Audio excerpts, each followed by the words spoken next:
The October morning arrived cold and grey over Millbrook, a small town in rural Montana where everyone knew everyone else's name, except for the quiet boy who sat alone at the back of Jefferson High School's cafeteria. Lucas Bennett, 15 years old, traced invisible patterns on the worn Formica table with his finger, his eyes fixed downward as the chaos of teenage voices swirled around him like a storm he couldn't quite hear. Born profoundly deaf, Lucas had learned to navigate a world built for sound through a combination of lip reading, sign language, and bilateral hearing aids that gave him fragmented access to the auditory landscape others took for granted. But hearing aids couldn't translate cruelty into kindness, and they certainly couldn't make him belong in a place where difference was seen as weakness. He'd transferred to Jefferson High 6 weeks earlier when his mother, Patricia Bennett, accepted a nursing position at Millbrook Regional Hospital. It was supposed to be a fresh start after years of bullying at their previous school in Billings. Patricia, a single mother who'd raised Lucas alone since his father abandoned them when Lucas was 3, had promised him things would be different here. Smaller town, she'd said. Closer community, more understanding. She'd been wrong. Lucas pulled his sketchbook closer, opening it to reveal page after page of meticulously drawn motorcycles. Harley-Davidsons, Indians, Triumphs, custom choppers with flames and eagles. Drawing was his escape, the one place where his deafness didn't matter, where he could create worlds that made sense according to his own rules. His pencil moved across the paper with practiced confidence, adding shadow and depth to the chrome exhaust pipes of a 1960s panhead. Hey, look, it's the deaf kid drawing his imaginary friends again. Lucas didn't need to hear the words clearly to understand their intent. The mocking tone carried through even his limited auditory perception, and when he glanced up, he saw 3 faces he'd come to dread: Tyler Morrison, Brad Sutherland, and Connor Hayes, the unofficial rulers of Jefferson High's social hierarchy. Tyler, a stocky 17-year-old with the build of a linebacker and the temperament of a cornered animal, leaned against the table with exaggerated casualness. His Letterman jacket bore patches for football and wrestling, achievements that granted him immunity from consequences in the eyes of the school administration. Lucas quickly looked back down at his drawing, a survival strategy he'd perfected over years of similar encounters. Don't engage. Don't react. Wait for them to get bored and leave. But Tyler wasn't in a leaving mood. The older boy reached out and flipped Lucas's sketchbook closed, his hand landing squarely on the cover. With a slap, Lucas felt more than heard. "I'm talking to you, freak. It's rude not to answer when someone's talking to you." "Leave him alone, Tyler." The voice came from across the cafeteria, Amanda Peterson, a junior with auburn hair and a reputation for standing up to bullies. But her intervention only made things worse. "Oh look, the deaf kid's got a girlfriend defending him," Brad chimed in, his voice dripping with sarcasm. "Maybe she can teach him some tricks, like how to bark when someone calls his name." Connor, the quietest of the 3, but perhaps the cruelest, leaned in close enough that Lucas could smell the energy drink on his breath. "You know what I think? I think you're not really deaf. I think you're just pretending so you can get special treatment. Let's test it out." Before Lucas could react, Connor grabbed the hearing aid from Lucas's right ear, yanking it free with a sharp motion that sent a spike of pain through Lucas's ear canal. The world immediately became even more muted, reduced to dull vibrations and the sensation of his own heartbeat pounding in his skull. "Give it back!" Lucas's voice came out louder than he intended, the words slightly slurred in the way that happened when he couldn't properly monitor his own volume. He knew he sounded different when he spoke, knew that his voice marked him as other, but desperation overrode self-consciousness. Tyler snatched the hearing aid from Connor's hand, holding it up like a trophy. "What's that? Can't hear you, dude. Maybe you should speak up." The cafeteria had gone quiet. or at least it seemed that way to Lucas in his newly deepened silence. He could see other students watching, some with expressions of discomfort, others with the cruel fascination of spectators at a gladiatorial combat. None of them moved to help. "Please." Lucas hated the pleading quality of his own voice, hated the tears that threatened to spill from his eyes, hated most of all the helplessness that consumed him. "Just give it back." "Make me," Tyler challenged, holding the hearing aid higher. Lucas stood, his chair scraping backward with a screech he felt rather than heard. At 5'9", he was 3 inches shorter than Tyler and significantly less muscular. He'd never been in a physical fight in his life. But the hearing aid represented more than just a medical device. It was his connection to the world, expensive and irreplaceable, purchased through his mother's careful saving and a healthcare plan that barely covered half the cost. He reached for it, and Tyler laughed, tossing the device to Brad, who caught it with a theatrical flourish. "Keep away!" Brad announced, clearly delighted with the game. Lucas felt something break inside him. Not dramatically, but like a cable fraying one thread at a time until only a few strands remain. He lunged toward Brad, aware that he was making a scene, aware that this was exactly what they wanted, but unable to stop himself. Brad tossed the hearing aid to Connor, who examined it with mock curiosity. "You know what? This thing looks pretty fragile. I wonder what would happen if... Mr. Hayes, Mr. Morrison, Mr. Sutherland." The voice belonged to Principal Richard Donovan, whose sudden appearance sent the 3 bullies scattering like cockroaches when the light turns on. Connor quickly pressed the hearing aid into Lucas's hand before striding away with his companions, their retreat casual enough to suggest innocence. Lucas stood there, trembling, his fingers closed around the small piece of technology that meant so much. He didn't look at Principal Donovan, couldn't meet the man's eyes, because he knew what would happen next. He'd lived through variations of this scene dozens of times before. "Lucas, I know you're new here, but we don't tolerate disruptions in the cafeteria," Donovan said, his mustache bristling with disapproval. "I'm gonna let this go with a warning, but next time, if you have a problem with other students, you need to report it to a teacher rather than causing a scene." Lucas wanted to laugh at the absurdity of it, causing a scene, as if he'd been the aggressor, as if his deafness made him somehow less credible as a witness to his own harassment. But he simply nodded, because arguing would only make things worse, would mark him as difficult in addition to different. He carefully reinserted his hearing aid, wincing slightly at the soreness in his ear. The world came back into slightly sharper focus, not clear, never truly clear, but better than the muffled distance without it. He gathered his sketchbook and backpack, ignoring the stares of his classmates as he left the cafeteria 15 minutes before lunch period officially ended. The hallway outside was mercifully empty. Lucas found a bench near the trophy case and sat down, opening his sketchbook again. His hands were still shaking slightly, making it difficult to draw with his usual precision, but he forced himself to focus on the lines and curves, using the familiar motion to calm his racing heart. A shadow fell across his page. Lucas looked up to find Amanda standing there, her expression sympathetic in a way that somehow made him feel worse rather than better. "Are you okay?" she asked, speaking slowly and facing him directly so he could read her lips. Lucas nodded, not trusting his voice. "Those guys are jerks. Everyone knows it. But no one does anything about it," Lucas replied, the bitterness evident even in his imprecisely modulated tone.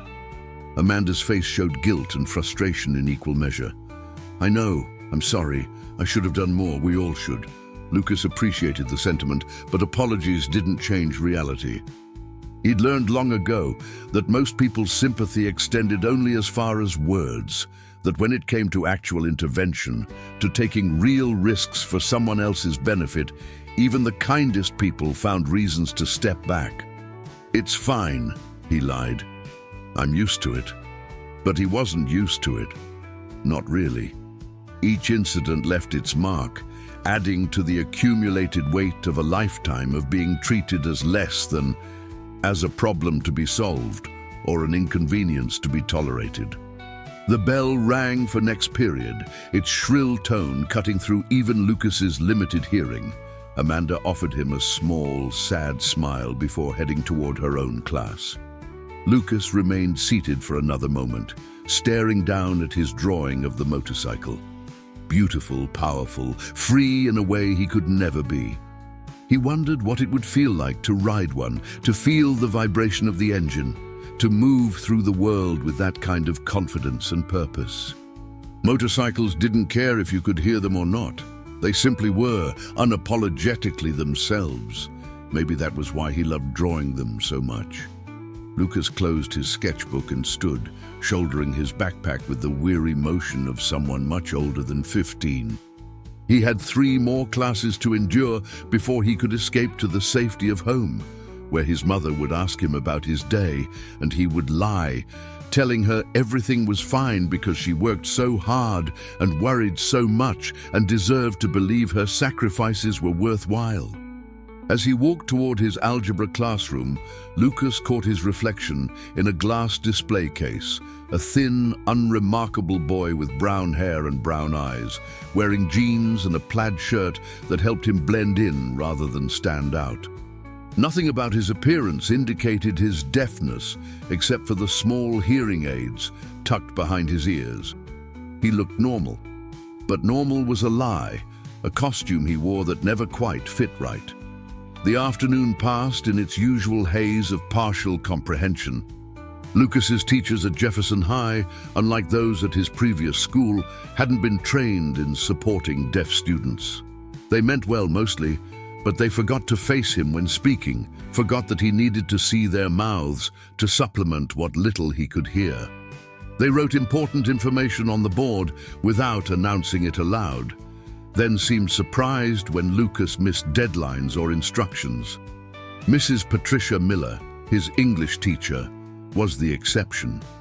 She'd taken the time during Lucas's first week to ask him about his needs, to learn basic signs, to position his desk where he had a clear view of her face.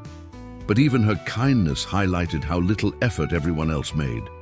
By the time the final bell rang, Lucas was exhausted. Not from academic work, but from the constant mental effort of trying to navigate a world not designed for him. He gathered his things quickly, hoping to leave before encountering Tyler and his friends again. He almost made it. The parking lot behind Jefferson High served both students and staff, a large asphalt expanse bordered by fields on 2 sides and the main road on the 3rd. Lucas normally cut through the field to reach the sidewalk that would take him the 1.5 miles to his mother's apartment, but today he paused when he saw something unusual. A row of motorcycles lined the curb near the gymnasium entrance, 8 of them, gleaming chrome and leather in the afternoon sun.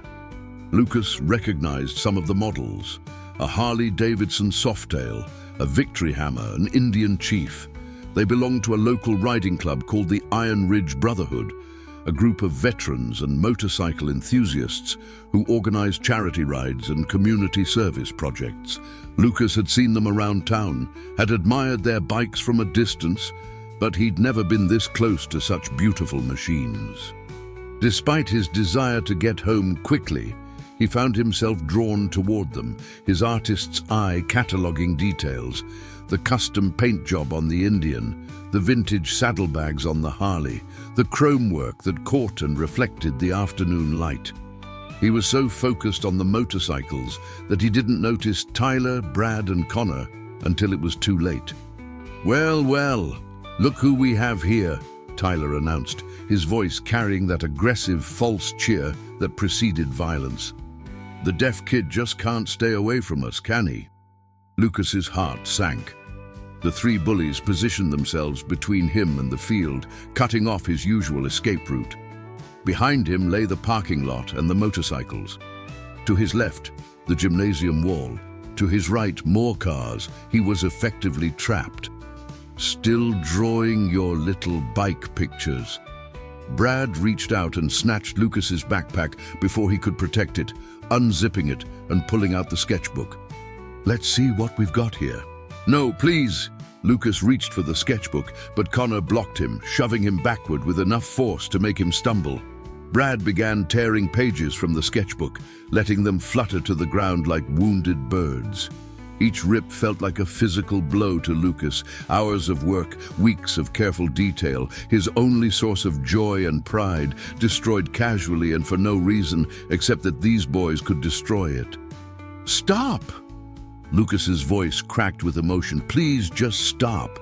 "What's wrong, freak? You gonna cry?" Tyler moved closer, his face twisted with contempt. "Go ahead and cry. Maybe your pretend motorcycle friends will come save you." Lucas felt tears streaming down his face and hated himself for it, hated that he was giving them what they wanted, but he couldn't help it. The pages of his sketchbook lay scattered across the parking lot asphalt, some torn in half, others crumpled, all of them ruined. "Pick them up," Connor commanded, his voice cold. "Get on your knees and pick up your trash." Lucas knew he should refuse, should maintain some shred of dignity, but dignity was a luxury he couldn't afford. He knelt, reaching for the nearest page, a drawing of a 1950s Triumph Thunderbird he'd spent 3 days perfecting. That's when Tyler kicked him. Not hard enough to cause serious injury, but hard enough to knock Lucas off balance, sending him sprawling onto his side. His hearing aids squealed with feedback as it struck the ground, and for a moment, Lucas lay there, stunned and disoriented, the world reduced to sensation without sound. "Oops," Tyler said, the word barely penetrable through the ringing in Lucas's ear. "Clumsy." Lucas pushed himself up to his hands and knees, breathing hard, aware that he was shaking, aware that this had crossed a line from harassment to assault, aware that it didn't matter because no one was watching, no one would intervene, no one cared enough about the deaf kid to, "Hey!"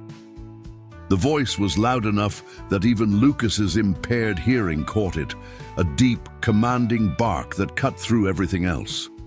Lucas looked up, disoriented, and saw a man striding toward them from the direction of the motorcycles.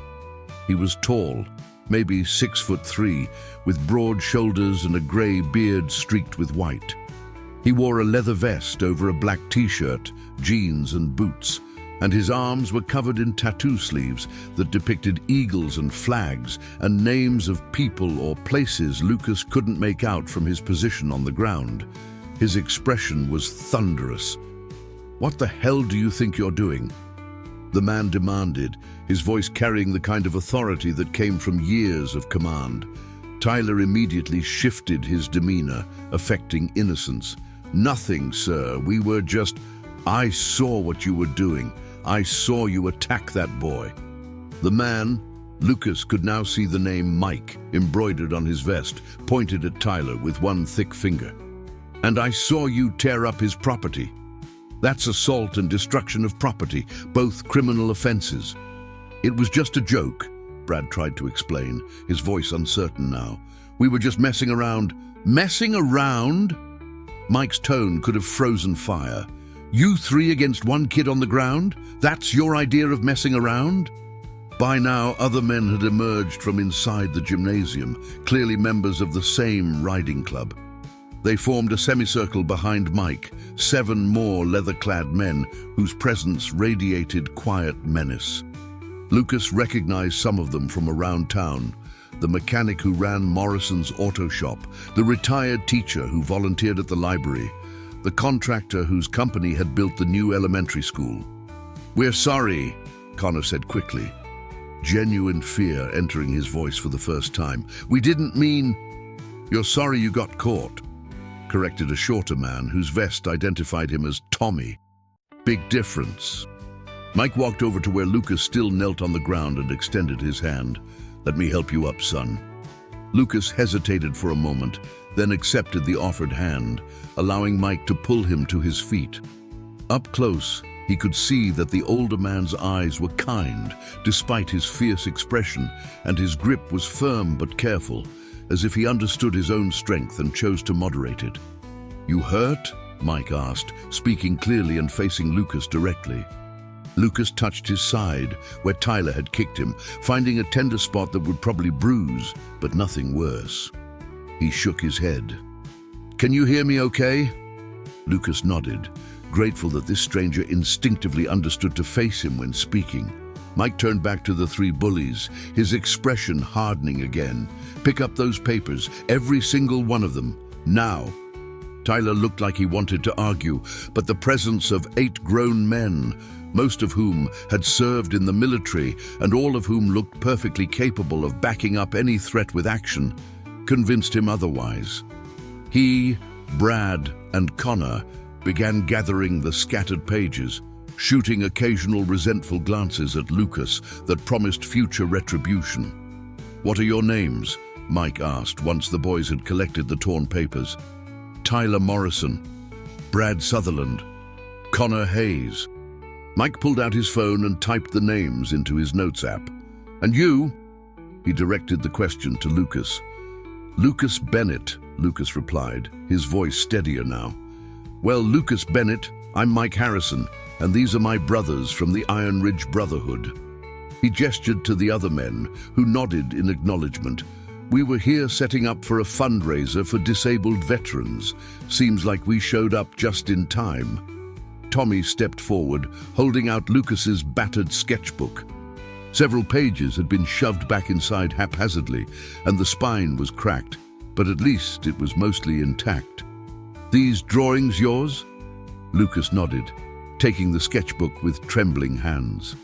Tommy flipped it open to a random page, a detailed rendering of a customized Harley-Davidson with intricate scrollwork on the fuel tank. His eyebrows rose. "Kid, this is incredible. You draw all of these?" Another nod. "He's deaf," Tyler volunteered with obvious disdain. "He can't talk right." Mike's head whipped around so fast Lucas actually flinched. "He can talk just fine. Better than you, apparently, since he's not the one who just committed assault on school property." "Are you going to tell the principal?" Brad asked nervously. "I'm going to do better than that," Mike said. "I'm going to tell your parents, and the police, and anyone else who'll listen. You see, we take bullying real seriously in our club. We've got a zero-tolerance policy when it comes to people who pick on those who can't defend themselves." Connor's face had gone white. "Please, sir, my dad will kill me if I get in trouble again." "Should have thought of that before you decided to gang up on a kid half your size," Tommy interjected coldly. Mike turned back to Lucas, his expression softening. "You go to school here?" "Yes, sir." "These boys been giving you trouble for a while?"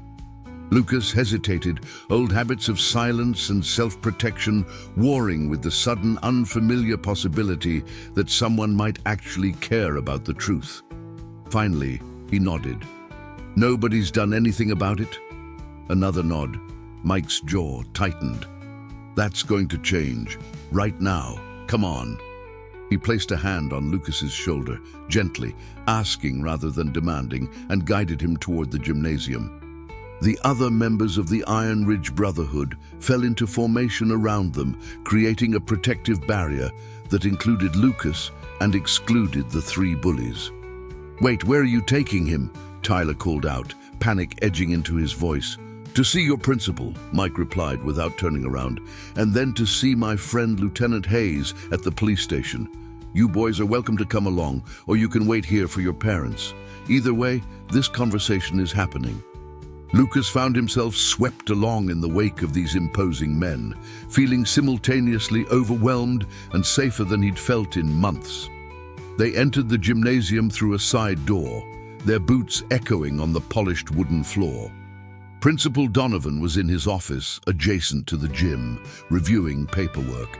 He looked up as Mike knocked on the open door, and his expression cycled through confusion, recognition, and wariness in quick succession. "Mike, what are you—" "We need to talk, Richard, right now, about your bullying problem." Donovan stood, his face reddening slightly. "I don't know what you're talking about." "Don't." Mike's voice cracked like a whip. "Don't you dare lie to me. We just stopped 3 of your students from assaulting this boy in your parking lot. From what he tells me, it's been going on for a while, and nobody's done a damn thing about it. Now, Mike, I'm sure there's been a misunderstanding. The only misunderstanding is you thinking I'm going to let this slide.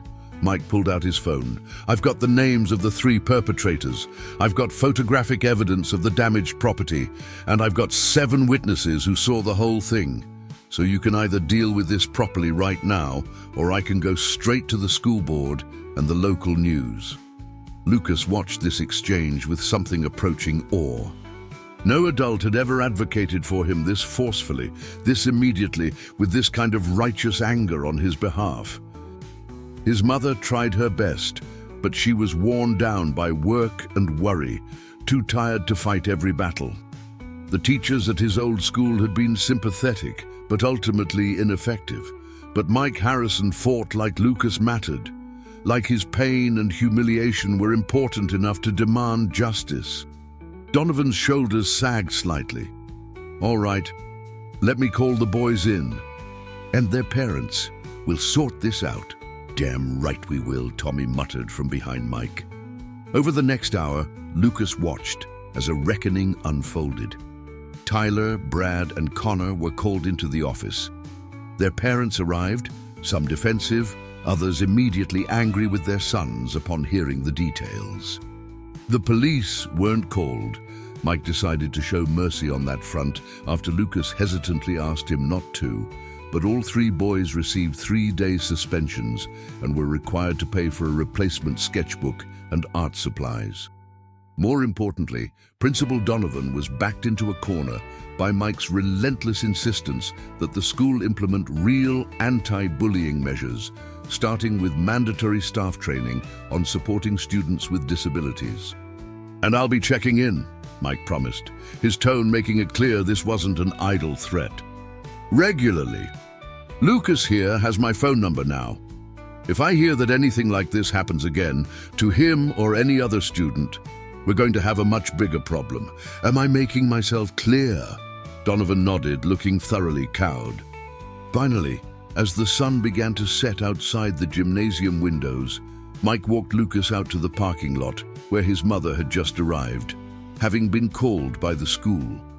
Patricia Bennett was a slight woman with worry lines etched deep around her eyes.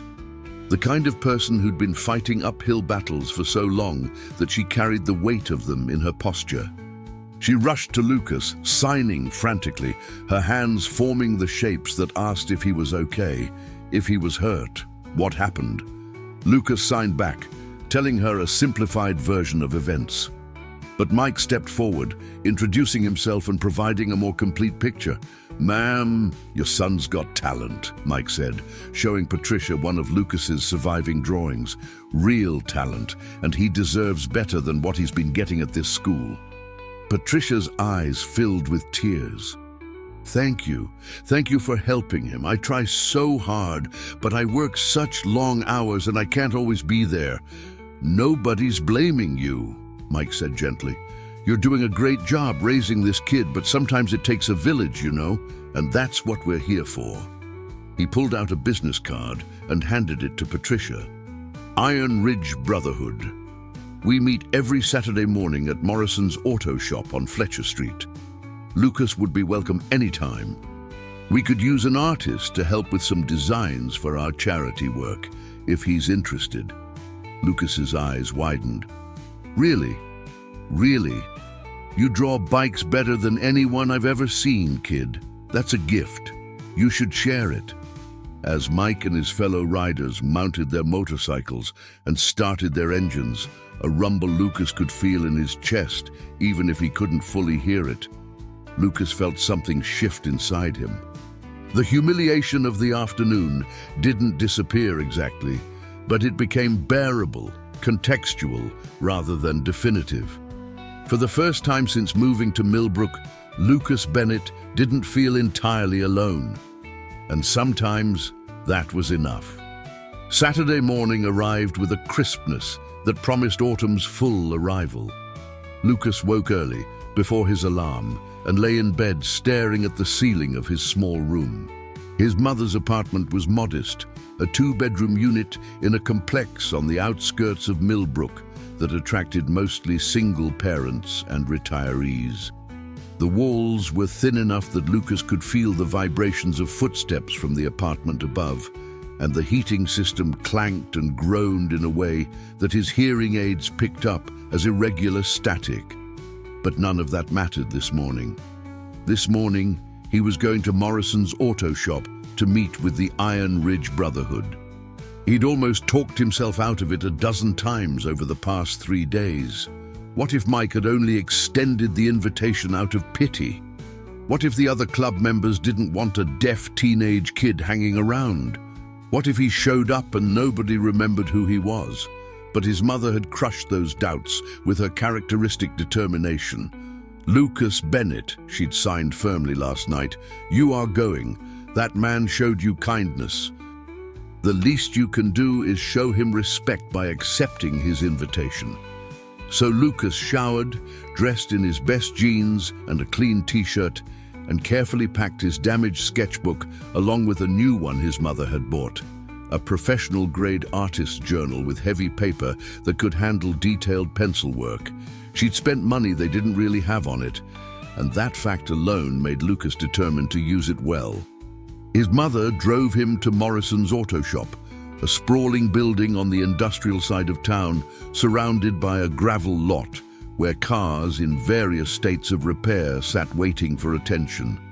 The shop itself looked like it had been there for decades, its corrugated metal siding weathered but sturdy. A hand-painted sign above the main bay doors read, "Morrison's, if we can't fix it, it can't be fixed." Several motorcycles were already parked near the side entrance, their chrome gleaming in the morning sunlight. Lucas felt his pulse quicken, part excitement, part anxiety. "You want me to come in with you?" Patricia signed. Lucas shook his head. He was 15 years old, he reasoned, old enough to walk into a building alone, old enough to face whatever waited inside. Patricia smiled, though Lucas could see the worry in her eyes. "I'll be back in 2 hours. Call me if you need me sooner." Lucas nodded, shouldered his backpack containing his sketchbooks, and walked toward the entrance before he could lose his nerve. The side door opened into a large garage space dominated by vehicle lifts and tool benches. The smell of motor oil and metal filled the air, and country music played from a radio Lucas couldn't quite hear but could feel as a rhythmic pulse through the concrete floor. 8 men stood around a large table covered with papers and coffee cups. They looked up as Lucas entered, and for a terrible moment he was certain he'd made a mistake, that he'd misunderstood the invitation, that he should turn around and, "Lucas!" Mike's face broke into a genuine smile. "You made it!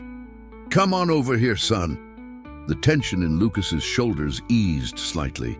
He walked toward the group, hyper-aware of his gait, his posture, the way his backpack hung, all the tiny details that suddenly seemed magnified under the attention of these imposing men.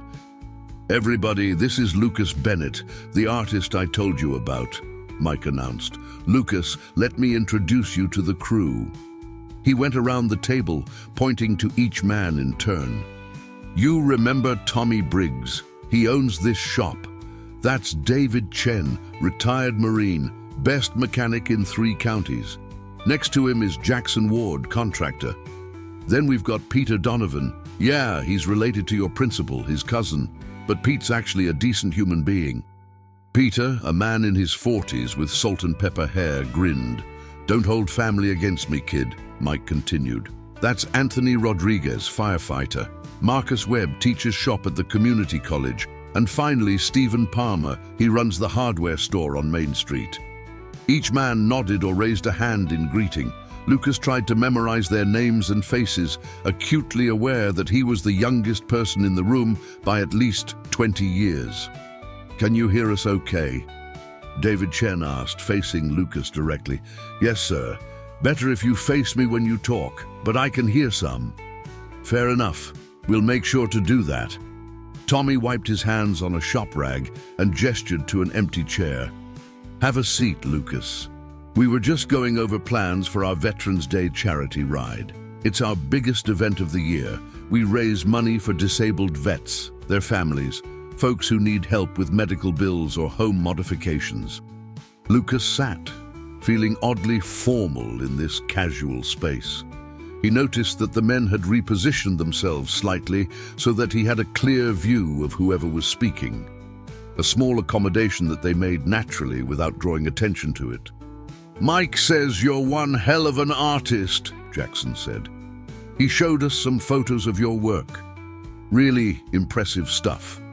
Lucas felt his face heat with embarrassment and pride. "Thank you. We've been using the same basic logo for our charity rides for about 5 years now," Mike explained, pulling out a flyer. "It works fine, but it's pretty generic. We thought maybe you might have some ideas for something new, something that really captures what we're about." He slid the flyer across the table. It showed a simple silhouette of a motorcycle with Iron Ridge Brotherhood Veterans Day Ride in block letters above it. Functional, but uninspiring. Lucas studied it, his artistic mind already cataloging ways it could be improved. "What do you want people to feel when they see it?" he asked, then immediately worried that was a stupid question. But Tommy nodded approvingly. "That's exactly the right question. We want them to feel patriotism, brotherhood, honor. We want them to know that this is about taking care of our own, about a community coming together. And we want it to look badass," Anthony added with a grin. "Can't forget that part." Lucas felt a smile tug at his lips. "I can do badass. That's what we like to hear." Mike pushed a blank piece of paper toward him. "How about you spend some time sketching while we finish up this boring planning stuff? No pressure. Just play around with ideas, see what comes to you." For the next 45 minutes, Lucas drew while the men discussed logistics, route planning, permit requirements, sponsor coordination, safety protocols. Their conversation washed over him like white noise, occasionally comprehensible, but mostly just a comfortable background presence. Nobody stared at him. Nobody asked invasive questions about his deafness. Nobody treated him like he was fragile or different. They simply let him exist in their space while he did what he loved. Lucas's pencil moved across the paper with increasing confidence. He sketched several versions of a logo, incorporating elements he'd heard in their conversation. An eagle, symbolizing freedom and America. Crossed American flags, patriotism, motorcycle wheels that incorporated compass roses, journey and direction, hands clasped in brotherhood. He was working on a design that featured a motorcycle silhouette emerging from behind a waving American flag when he felt a presence behind him. He looked up to find Marcus Webb looking over his shoulder. "May I?" Marcus asked, gesturing to the sketchbook.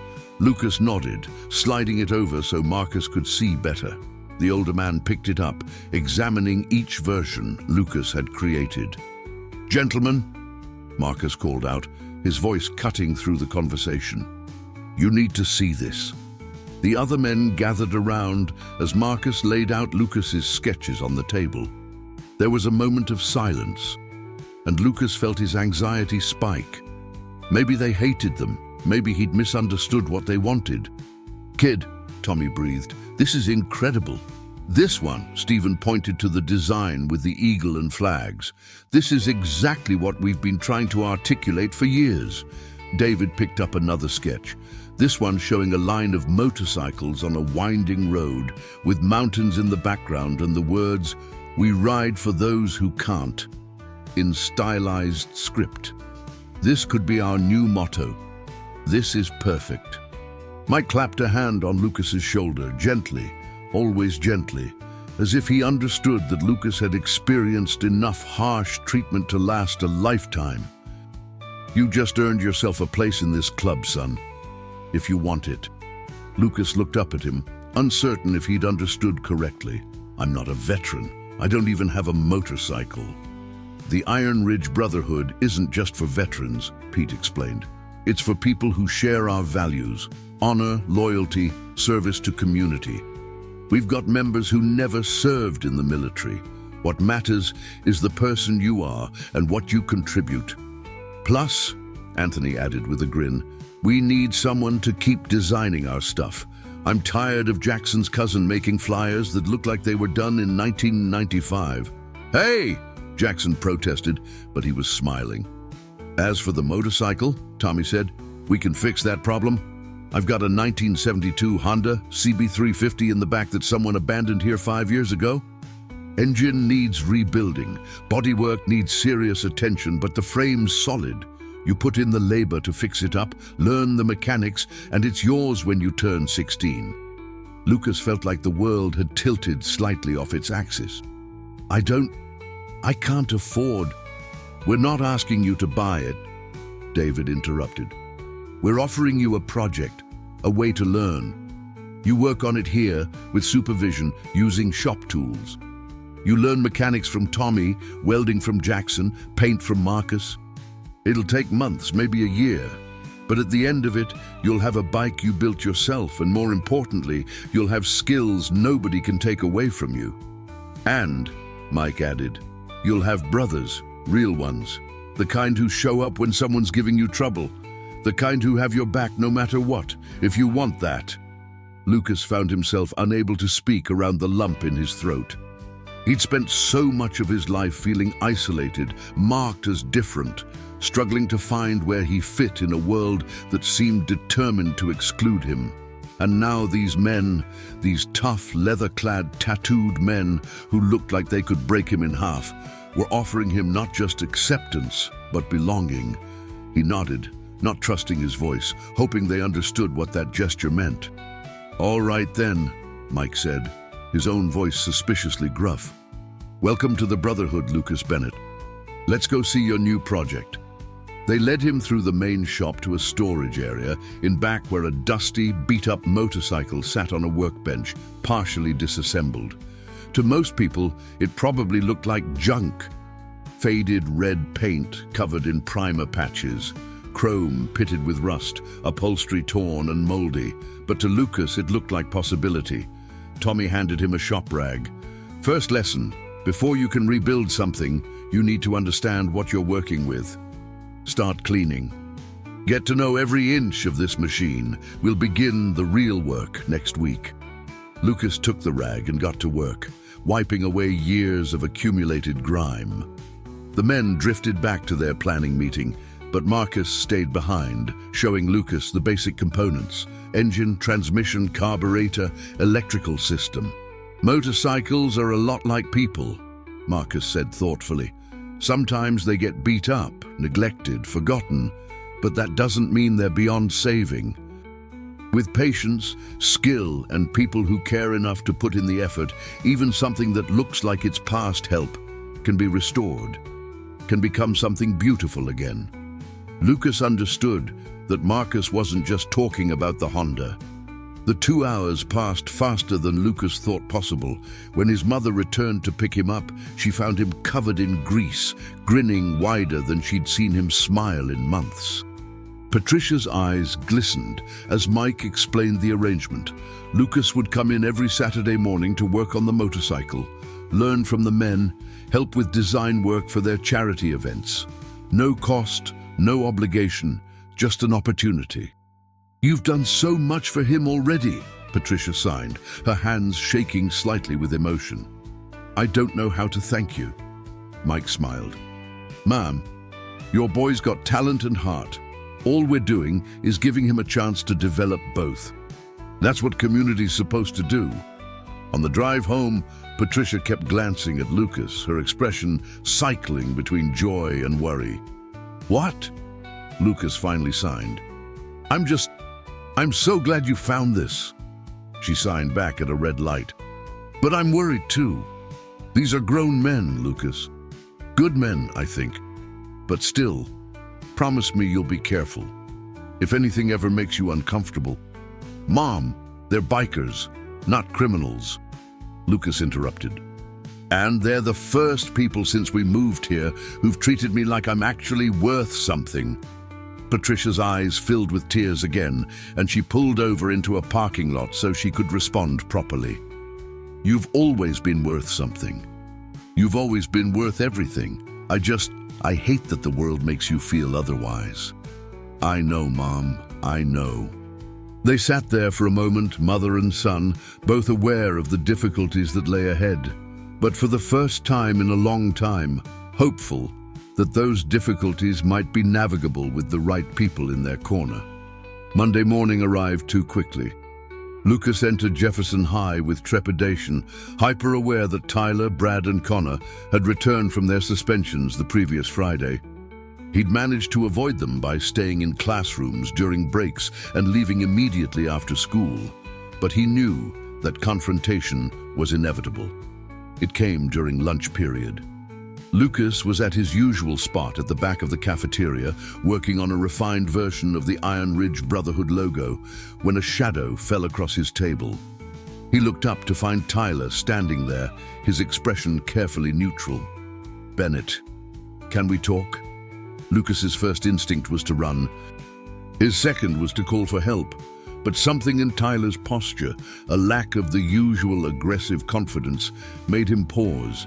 He gestured to the empty seat across from him. Tyler sat, looking profoundly uncomfortable. "Look, my dad made me come apologize, but honestly, after the kind of beating he gave me when he found out what happened, I figure I owe you an apology anyway." Lucas waited, uncertain where this was going. "What we did was messed up. I know that. I've always known it, I guess, but I didn't think about it too hard because, I don't know, it was easier not to. You were just there, different, an easy target." Tyler grimaced. "Which, saying it out loud, makes me sound like even more of an asshole." "Yes," Lucas agreed simply. Tyler actually cracked a small smile at that. "Fair. Anyway, I'm sorry. For real, not just because I got in trouble, but because what I did was wrong. I can't promise we'll be friends or anything, but I can promise I'll leave you alone from now on." "Why should I believe you?" Lucas asked, keeping his voice level. "Because those bikers scare the hell out of me," Tyler admitted. "And because Morrison, Tommy Morrison, the guy who owns the auto shop, he's my uncle. He called my dad after the whole thing went down, and I've never heard my dad that angry. Morrison said if I give you any more trouble, I'm banned from the shop, which means I can't work on my truck, which is basically the only thing I care about besides football." He paused. "But also, I guess, because you didn't press charges when you could have. That guy Mike said it was your call and you said no. That was decent of you. More decent than I deserved." Lucas studied Tyler's face, looking for signs of deception or mockery, but found only genuine discomfort and something that might have been shame. It wasn't a complete redemption arc. Tyler was still the same person who'd tormented him for weeks, but it was perhaps a start. "Okay," Lucas said finally, "we don't have to be friends. But if you really mean it about leaving me alone, then we don't have to be enemies either." Tyler nodded, standing. "Deal." He hesitated, then added, "That logo you're working on looks cool." After he left, Amanda Peterson slid into the vacated seat, her expression curious. "Did Tyler Morrison just apologize to you?" "Apparently." "Wow. Mike Harrison must have put the fear of God into him." "Fear of bikers," Lucas corrected, and they both laughed. Over the following weeks, Jefferson High didn't transform into a utopia, but it became bearable. Word had spread about the parking lot incident and the intervention of the Iron Ridge Brotherhood. Students who'd previously ignored Lucas now offered cautious greetings. Teachers made more of an effort to include him. Brad and Connor followed Tyler's lead in leaving him alone. But more importantly, Lucas had somewhere to go on Saturday mornings where he was wanted, valued, and respected. He threw himself into the motorcycle restoration project with single-minded focus. Tommy taught him how to tear down the engine, how to identify worn components, how to measure tolerances and read service manuals. David showed him the patience required for detail work, the satisfaction of solving mechanical puzzles. Jackson taught him basic welding so he could repair the exhaust system. Marcus became his primary mentor, the one who seemed to understand best what Lucas needed. Not just mechanical instruction, but encouragement, conversation, acceptance. They worked side by side on Saturday mornings, Marcus narrating his actions so Lucas could learn through observation, even when the noise of the shop made hearing difficult. "You've got good hands," Marcus told him one morning as Lucas carefully threaded a bolt into the engine casing. "Steady, patient. Those are the traits of a real craftsman." Lucas felt pride warm his chest. He'd never been good at sports, had always struggled in academic environments that privileged auditory learning, had spent most of his life feeling like he was failing to meet some invisible standard.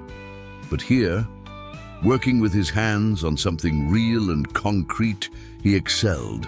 The other members of the Brotherhood absorbed him into their routines naturally. Anthony taught him the phonetic alphabet used by emergency responders, a way to communicate clearly in noisy or chaotic situations that Lucas found ironically useful given his hearing challenges. Stephen showed him how to select quality tools, how to maintain them properly. Pete shared stories about his own teenage years, his struggles with fitting in, his eventual discovery that the opinions of high school peers mattered far less than he'd thought they would at the time. And Mike became something like the father Lucas had never really had. Not overtly, not with grand declarations, but through consistent presence. He checked in about school, about home, about how Lucas was feeling. He taught Lucas basic self-defense, explaining that the goal wasn't to win fights, but to create opportunities to escape them. He talked about responsibility, integrity, the importance of standing up for people who couldn't stand up for themselves. "That's what we do," Mike explained one Saturday in mid-November as they worked on replacing the motorcycle's fork seals. "We're called the Iron Ridge Brotherhood, but we're really a community service organization. We use our bikes and our presence to make a difference. Charity rides, escorting abused kids to court when they have to testify, standing between protesters and military funerals, showing up when someone needs help and nobody else will." "Why?" Lucas asked. "Not everyone would do that." "Because we can," Mike replied simply. "We've got resources, time, and most importantly, we know what it's like to feel abandoned. Every guy in this club has a story: combat trauma, addiction, family problems, legal troubles. We've all been at the bottom at some point, and when you've been there, when you've felt invisible and helpless, you develop this almost pathological need to make sure other people don't feel that way if you can prevent it." He paused, tightening a bolt with practiced efficiency. "You felt invisible, didn't you? Before we met?" Lucas nodded, the admission easier now than it would have been weeks earlier. "Yeah, I figured." Mike set down his wrench and faced Lucas directly. "That's done now. You're visible. You matter. And if anyone tries to tell you otherwise, you got 8 very large, very stubborn men who will be happy to correct their misconception. Understand?"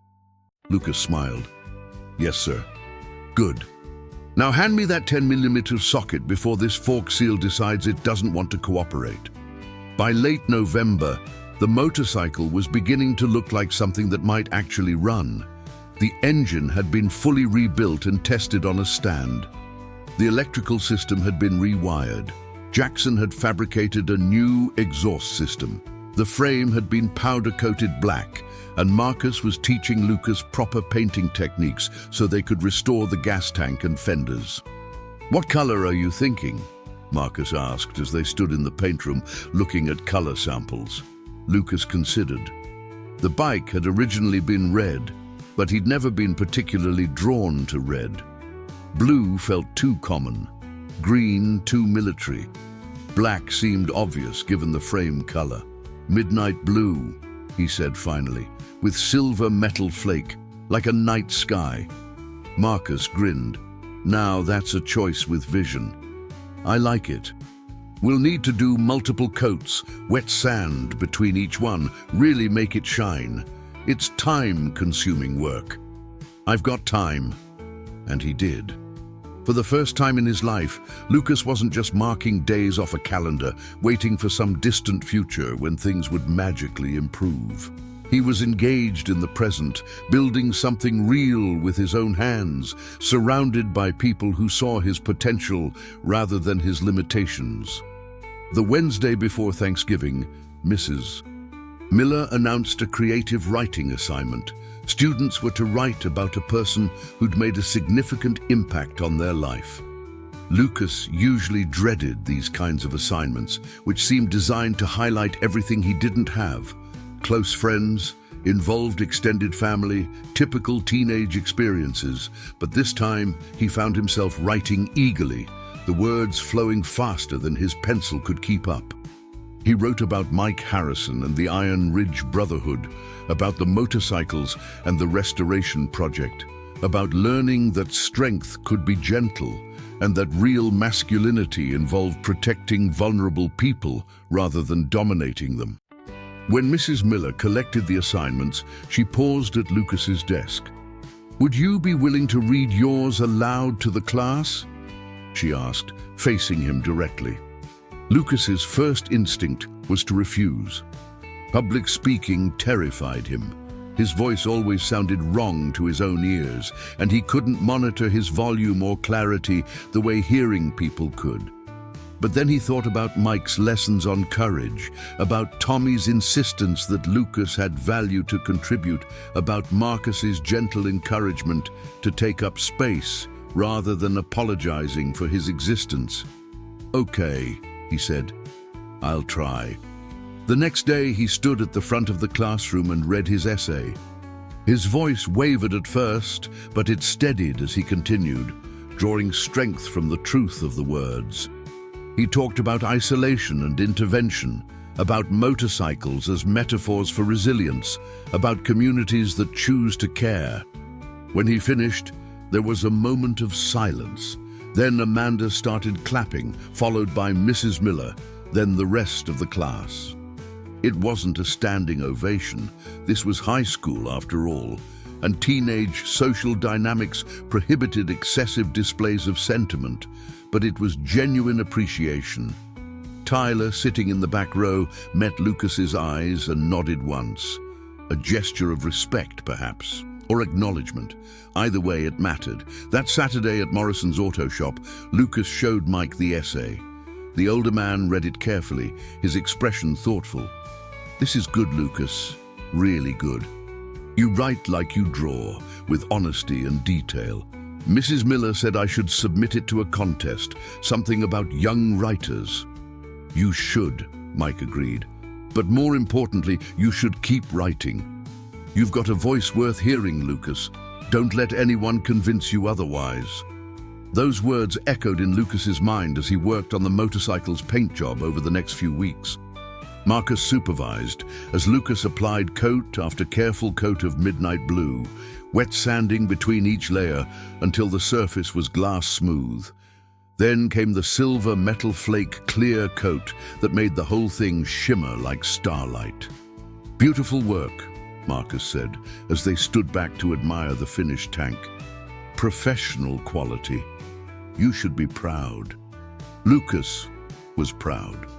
More than that, he was beginning to understand what Mike had meant about building things, that the act of creation was also an act of self-creation, that in restoring this forgotten motorcycle, he was somehow restoring forgotten parts of himself.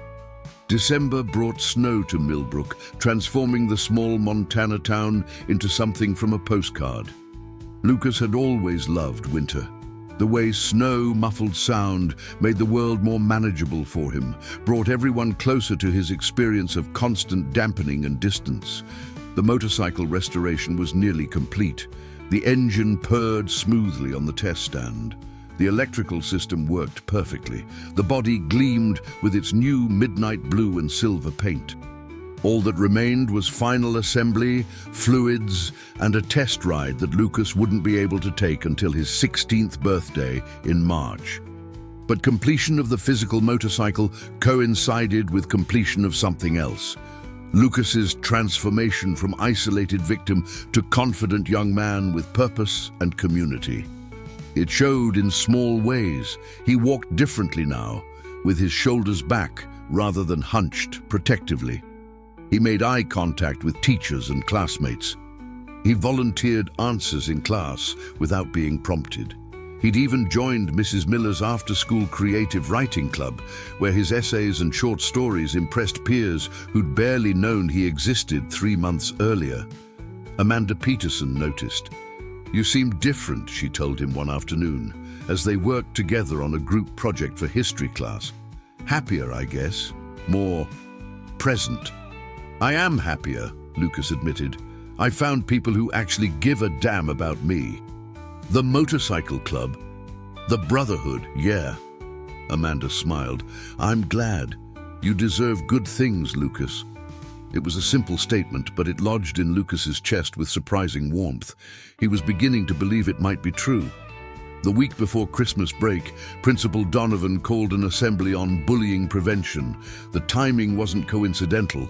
Mike Harrison had made good on his promise to hold the school accountable, submitting formal complaints and demanding policy changes. Lucas sat in the auditorium with the rest of the student body as Donovan droned through statistics about bullying and its effects. But then something unexpected happened. Donovan called Lucas to the stage. Lucas Bennett recently wrote an essay for Mrs. Miller's English class. Donovan announced, his tone suggesting this whole thing made him uncomfortable. "With his permission, I'd like him to share part of it with you all." "Lucas?" Lucas's heart hammered as he walked to the microphone. This was different from reading to a single classroom. This was the entire school, 300 students plus faculty. His hands shook as he unfolded the paper containing his essay, but then he caught sight of something that steadied him. In the back row of the auditorium, Mike Harrison stood with Tommy, Marcus, and David. They must have come in through the rear entrance.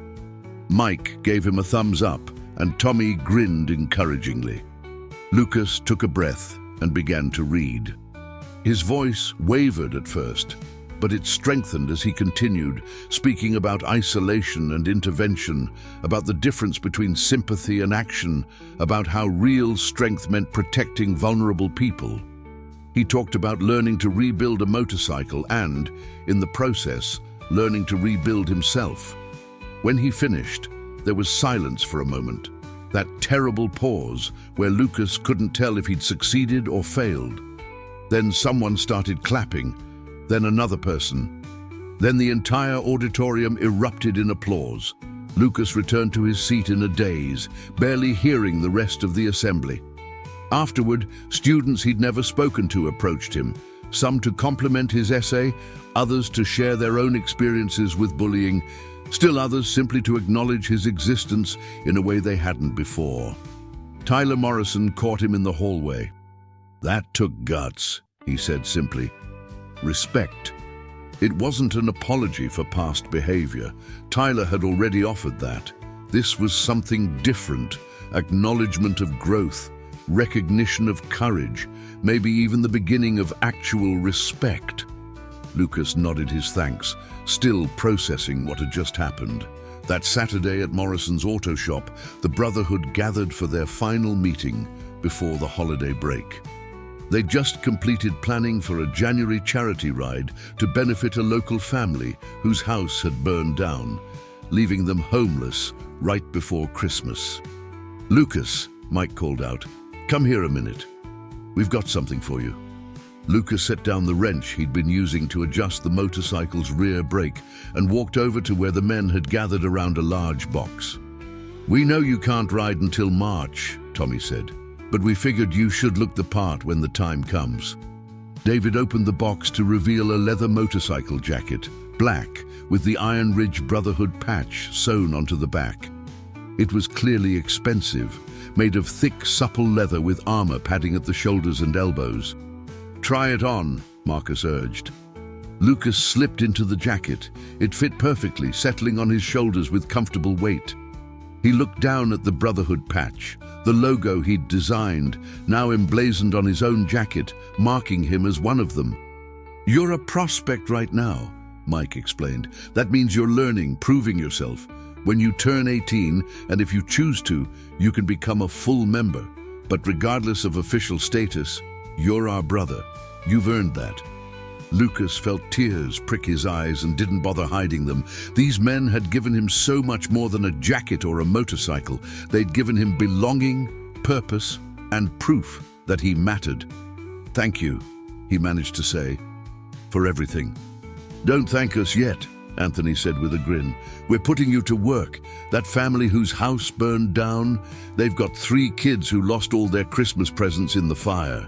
We need help shopping for replacement toys and wrapping them. You interested?" "Absolutely." The following day, Lucas found himself in a Target parking lot with Marcus, Stephen, and Pete, loading shopping carts with toys, books, clothes, and necessities for the displaced family.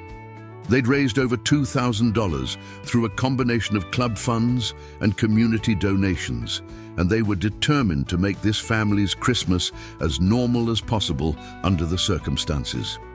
"This is what we do," Marcus explained as they debated between 2 different bicycle models for a 7-year-old. "Charity rides get attention and raise money, but this is where it matters. The direct action, the personal connection. Anyone can write a check. We show up."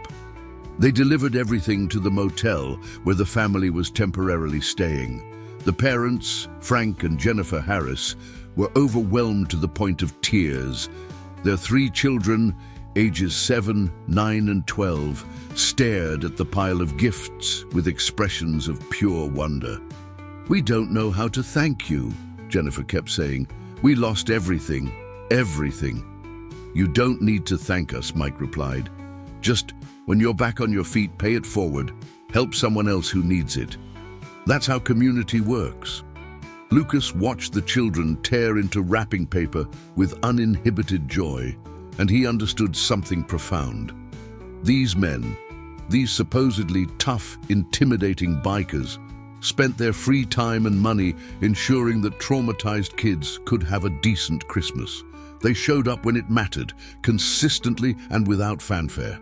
That was real strength. Not the ability to dominate or intimidate, but the willingness to be vulnerable enough to care, to take action when it would be easier to look away.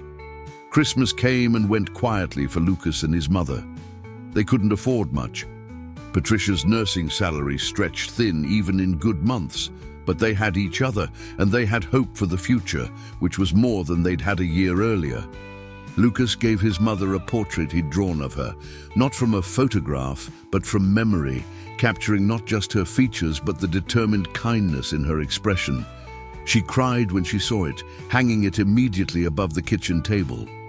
Patricia gave Lucas a leather tool roll embroidered with his name, a place to store the wrenches and sockets he'd begun accumulating through his work at the shop. "For when you have your own garage someday," she signed.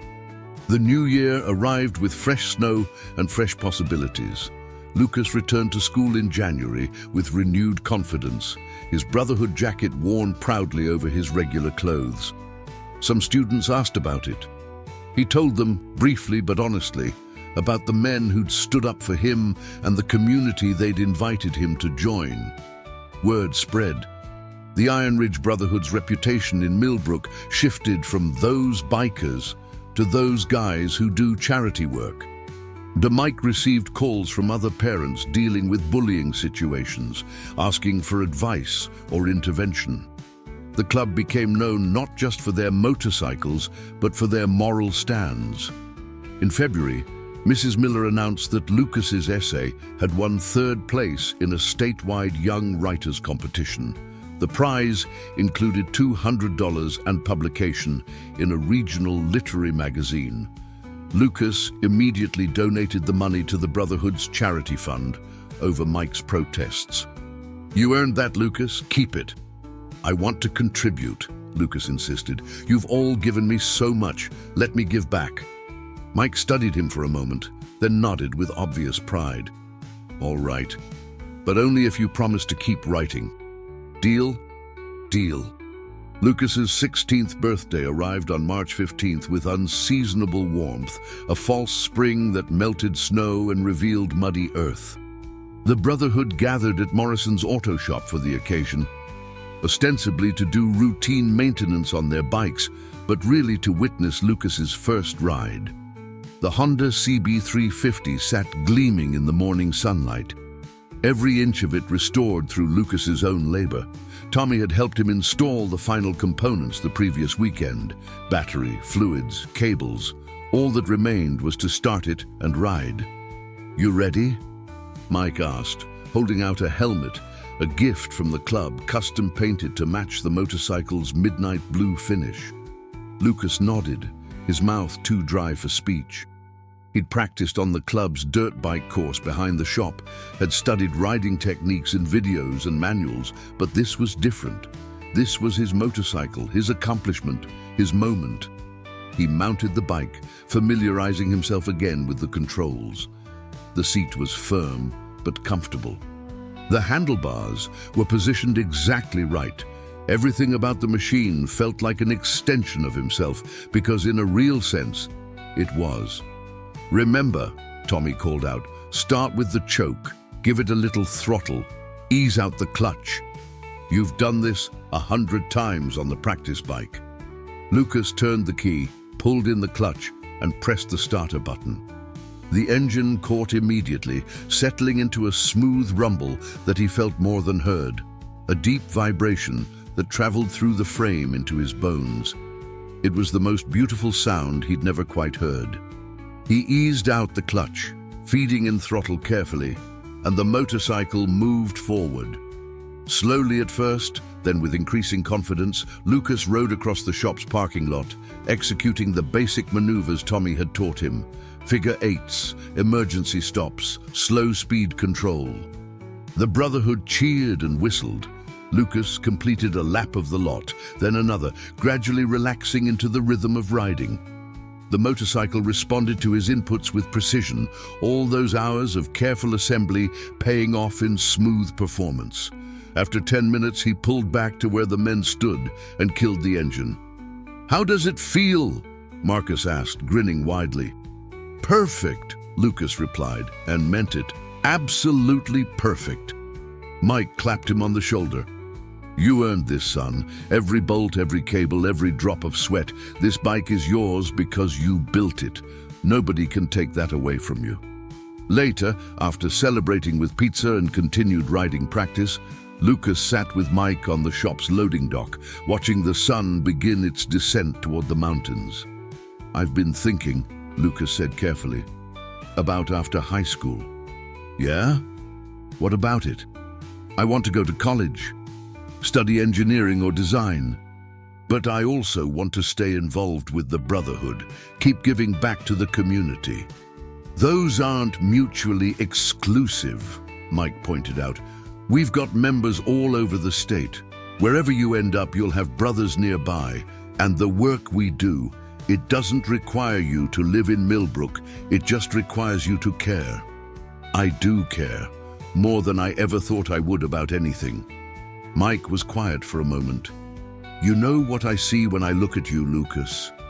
I see a kid who got dealt a hard hand, disability, single-parent household, bullying, all of it, and instead of letting it break him, he used it as fuel. You turned pain into purpose. That's rare, that's valuable. I had help." "Sure you did. But you did the work. We just provided the space and the tools. The rest was all you." Mike paused. "Your mom should be proud. Hell, we're all proud." Lucas felt that familiar warmth in his chest, the sensation of being valued, not despite his differences, but as a whole person whose differences were simply part of his story. "Can I ask you something?" Lucas said after a while. "Anything. Why did you do it? Why did you step in that day in the parking lot? You didn't know me. You could have just walked away." Mike considered the question seriously. "I could have. A lot of people would have. But I spent 22 years in the Marine Corps, and you know what I learned. That evil flourishes when good people do nothing. Those boys were hurting you, and nobody was stopping them. That's wrong. Simple as that." But lots of things are wrong. You can't fix everything. No, Mike agreed, but I can fix the things right in front of me.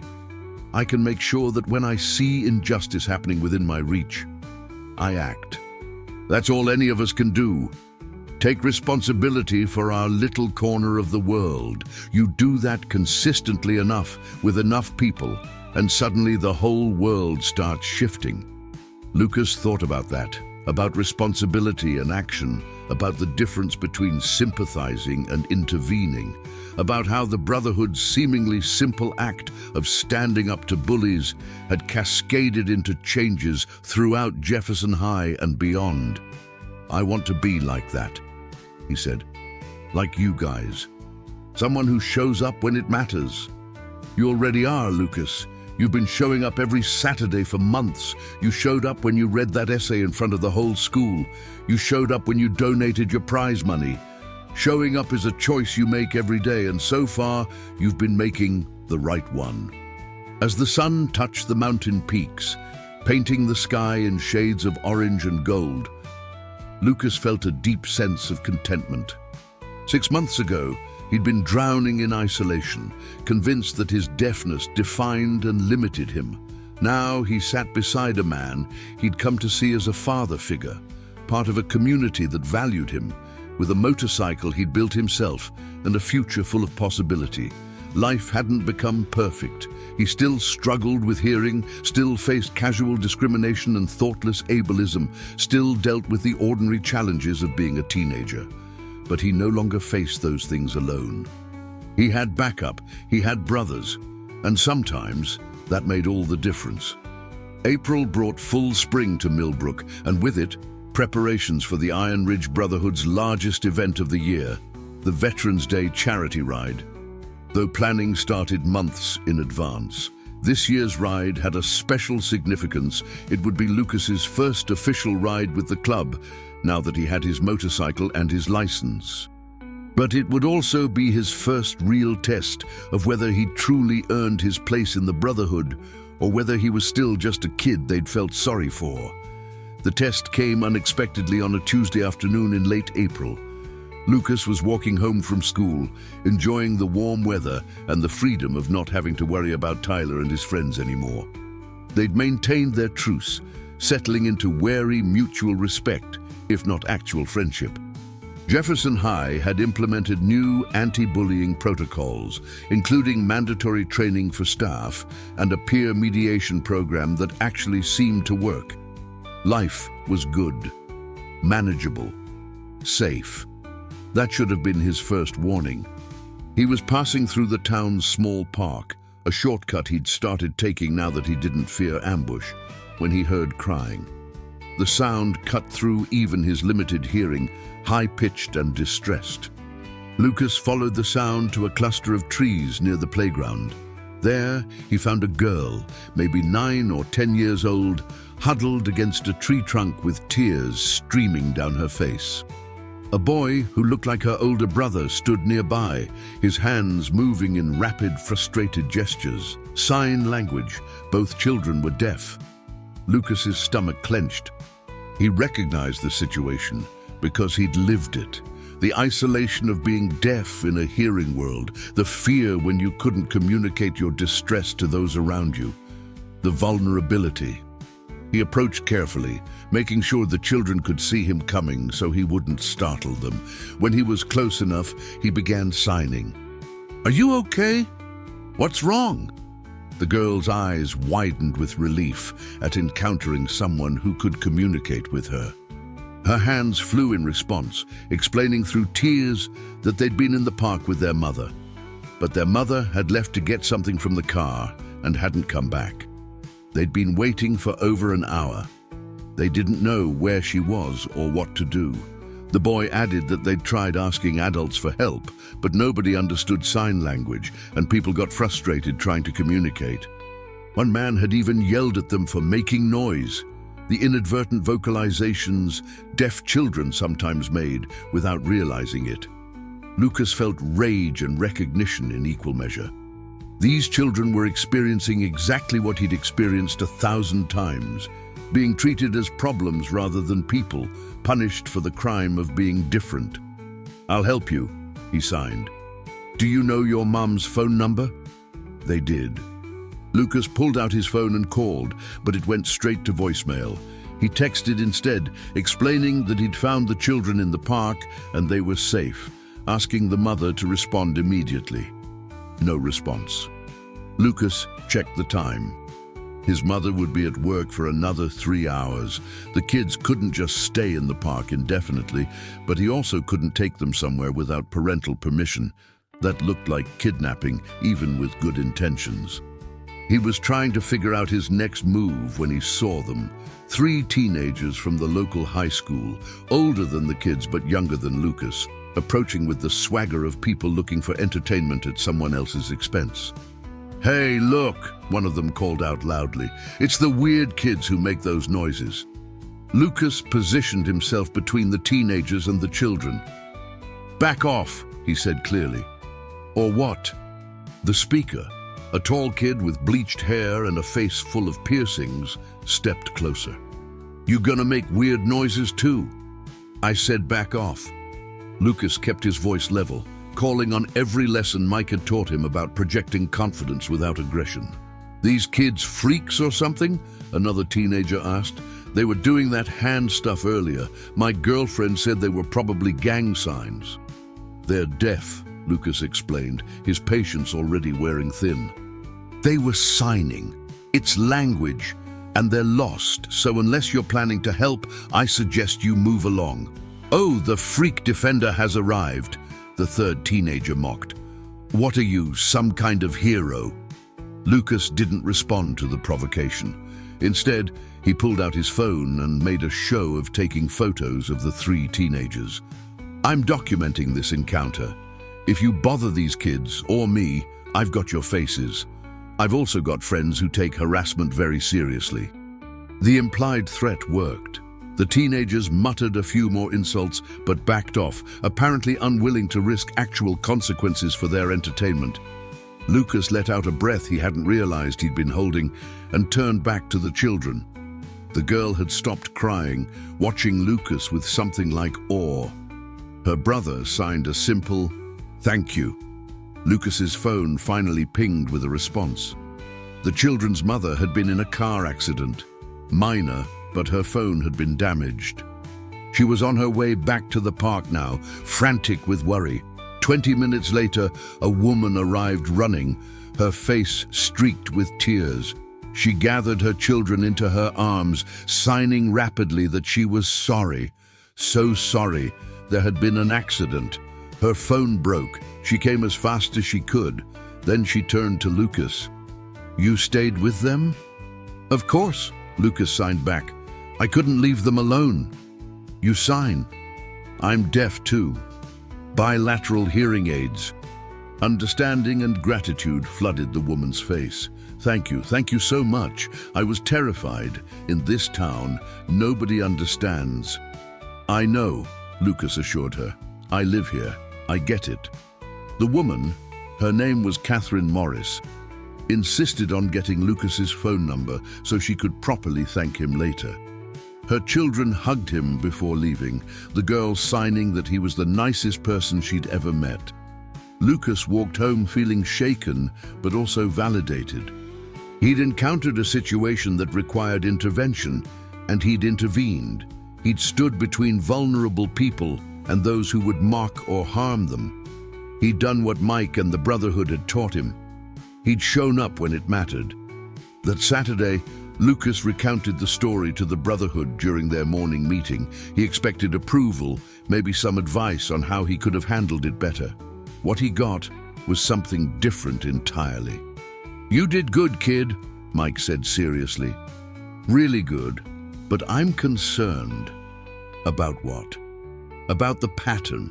There are other deaf families in this area, other people with disabilities who need support, and from what you're describing, there's no community infrastructure to help them.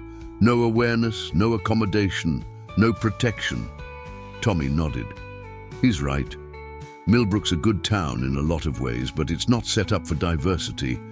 Everyone's expected to fit a certain mold, and if you don't, you're on your own. So, what do we do about it? Lucas asked. Marcus smiled. That's exactly the right question, and I think I've got an answer. We organize. Over the next hour, the Brotherhood hammered out a plan. They would create a community awareness campaign focused on disability inclusion, with particular attention to deaf and hard of hearing residents. They'd offer free sign language classes at the community center. They'd work with local businesses to train staff in basic accessibility. They'd establish a buddy system connecting deaf families with hearing allies who could help navigate situations where communication barriers created danger or isolation. And Lucas would be the face of it. The proof that people with disabilities weren't tragic victims requiring pity, but full members of the community with skills, talents, and value. I can't do that, Lucas protested. I'm not qualified, I'm just a kid. You're a kid who drew international quality motorcycle designs, Stephen countered.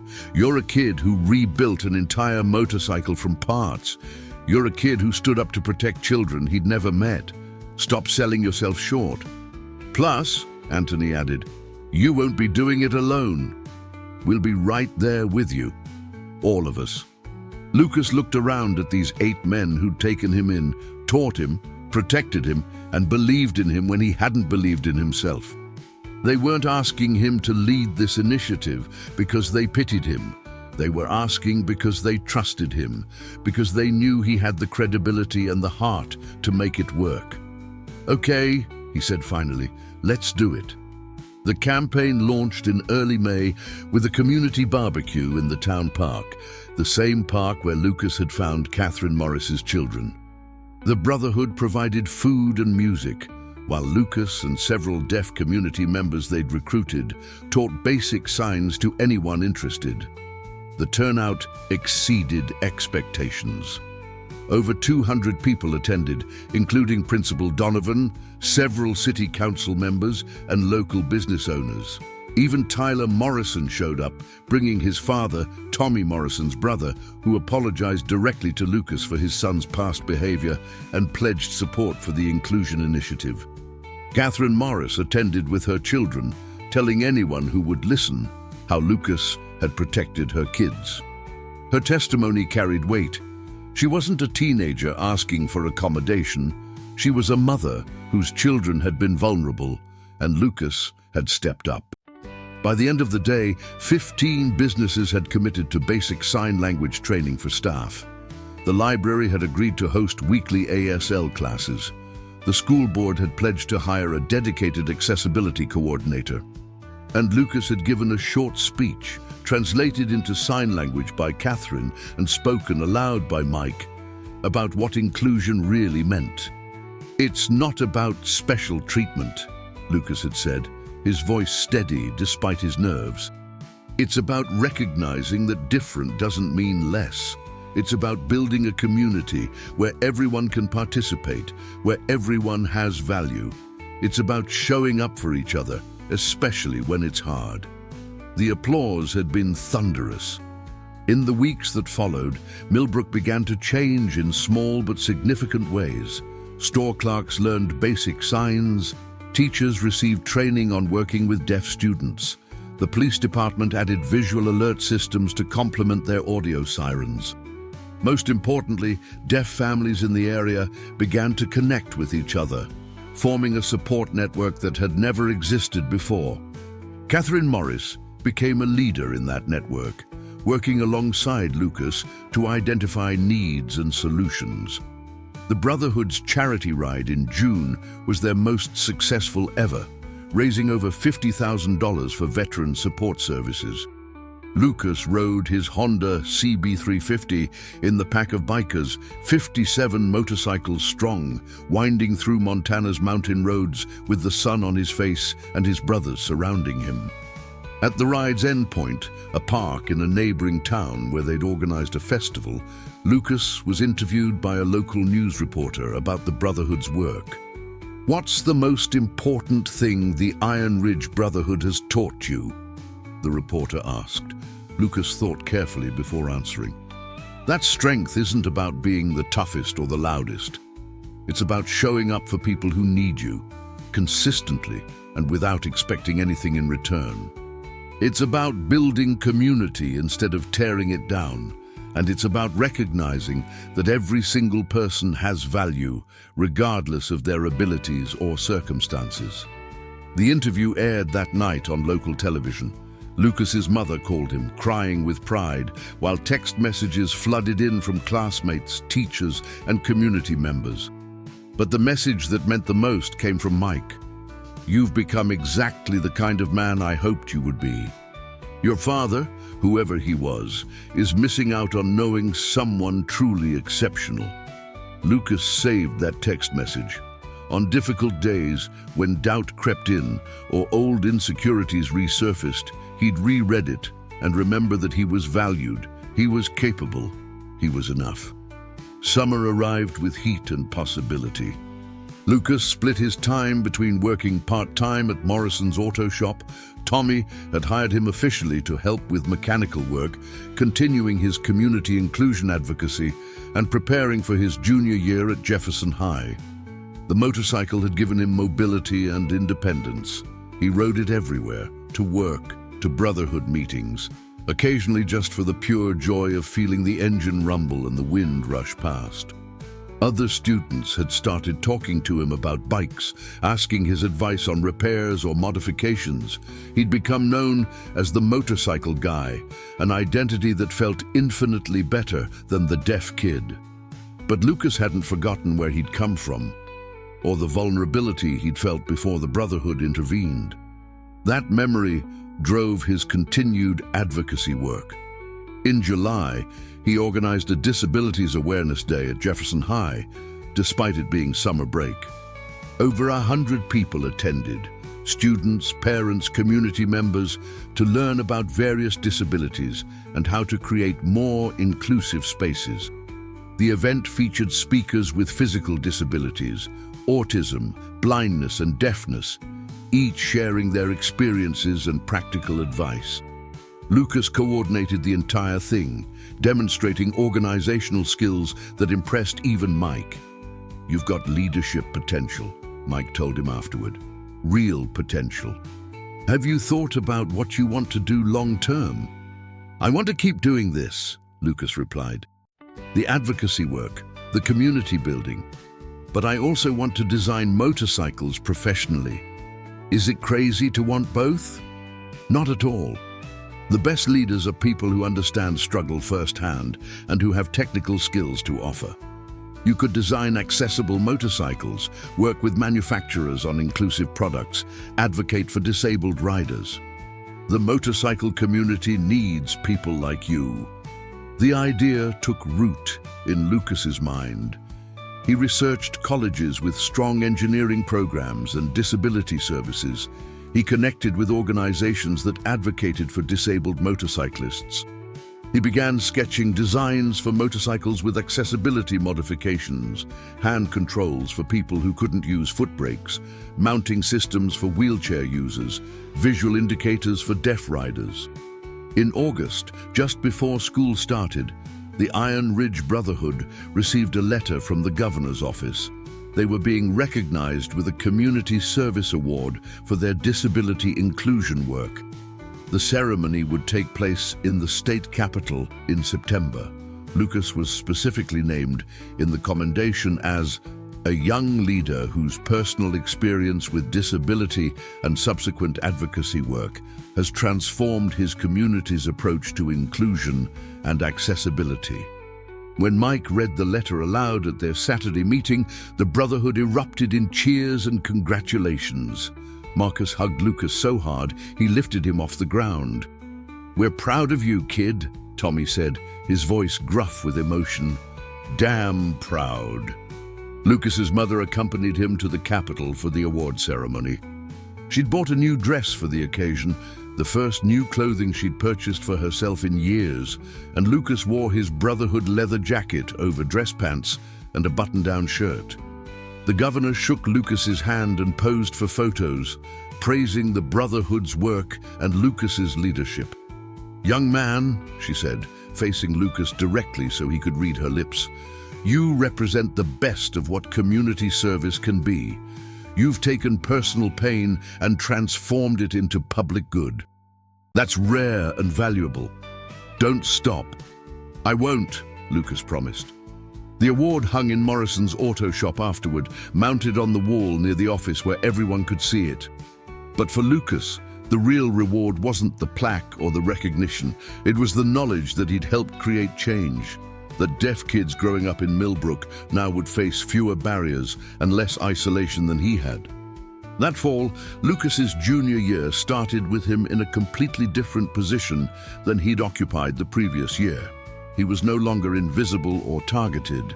Instead, he was student council treasurer, president of the Creative Writing Club, and informal leader of a disabilities awareness student group that met weekly. Amanda Peterson had become a genuine friend, along with several other students who appreciated Lucas's quiet competence and willingness to stand up for others. Even Tyler Morrison had evolved from antagonist to neutral acquaintance, occasionally asking Lucas for mechanical advice. Mrs. Miller pulled Lucas aside during the second week of school. "I've been contacted by a publisher," she said. "They're putting together an anthology of young writers' essays on resilience and community. They want to include your piece about the Brotherhood. They're offering $500. Lucas's eyes widened. Really? Really? And Lucas, this could be the beginning of something. If you keep writing, keep sharing your perspective, you could have a real platform. People need to hear voices like yours." Lucas agreed to the publication, and when the money came through, he donated half to the Brotherhood's charity fund and used the other half to buy art supplies for Jefferson High's underfunded art department. Winter arrived again, completing Lucas's first full year in Millbrook. At the Brotherhood's holiday party in December, Mike called for attention. "I want to say something about Lucas Bennett," Mike announced, his voice carrying across the crowded shop. "A year ago, we met a scared 15-year-old kid who was being bullied and had nobody in his corner. Today, he's 16, he's a skilled mechanic, he's an advocate who's changed this entire community, and he's one of the best men I know, regardless of age." He pulled out a leather vest, similar to the jackets the Brotherhood wore, but with a crucial difference. This one had the full members patch. "Lucas, you're still too young for full membership officially, but every man in this room has voted, and we're unanimous. When you turn 18, if you still want it, you've got a place here, not because we feel sorry for you, not because you're a project, but because you embody every value this Brotherhood stands for. You're one of us." Lucas accepted the vest with shaking hands, overwhelmed by the gesture. It wasn't about the vest itself, it was about what it represented: acceptance, belonging, family. That night, lying in bed with the vest hanging on his door where he could see it, Lucas reflected on how profoundly his life had changed. A year ago, he'd been drowning in isolation, convinced that his deafness defined and limited him. Now he understood that disability was just one aspect of his identity, no more defining than his brown hair or his artistic talent. He'd learned that strength came in many forms: the physical strength to stand between bullies and their victims, the emotional strength to be vulnerable and ask for help, the moral strength to keep showing up even when it was hard. He'd learned that community was built through consistent action, that change happened when people cared enough to do the difficult work of inclusion. Most importantly, he'd learned that he mattered, not despite his differences, but as a complete person whose experiences and perspectives had value. Spring of Lucas's junior year brought college visits and SAT prep, but it also brought an unexpected opportunity. A major motorcycle magazine contacted him after seeing his accessibility designs online. They wanted to feature him in an article about young innovators in the motorcycle community. The article, published in April, included photos of Lucas with his restored Honda, sketches of his accessibility designs, and a detailed profile of his advocacy work. It reached thousands of readers across the country, many of them disabled riders or family members of disabled people interested in motorcycling. Lucas started receiving emails, some asking for design advice, others sharing personal stories, still others simply thanking him for representation. He responded to every single one, often staying up late to provide thoughtful answers. One email came from a motorcycle manufacturer's design team asking if Lucas would be interested in a summer internship. They were developing a new line of accessibility modifications and wanted input from someone who understood both the engineering challenges and the lived experience of disability. Lucas accepted immediately. That summer, at 17, Lucas worked for a major motorcycle company, contributing to designs that would eventually help thousands of disabled riders access the sport he loved. He earned good money, enough to start a college fund and buy his mother a working laptop to replace the ancient desktop she'd been struggling with. But more than the money or the resume boost, the internship validated Lucas's vision for his future. He could combine his love of motorcycles with his passion for advocacy. He could design products that made the world more accessible while building a career that sustained him. When he returned to Millbrook in August, the Brotherhood threw him a welcome home party. Over burgers and stories, Lucas shared everything he'd learned and experienced. "You're going places, kid," David said with obvious pride. "Big places." "Maybe," Lucas replied, "but I'll always come back here. This is home, your family." Mike smiled. "Good, because we're not done with you yet. We've got plans for expansion. Want to start chapters in other Montana towns? Spread this model of community service and inclusion. We're going to need someone with your skills to help coordinate that." "I'm in," Lucas said without hesitation. Senior year flew by in a blur of college applications, final projects, and preparations for graduation.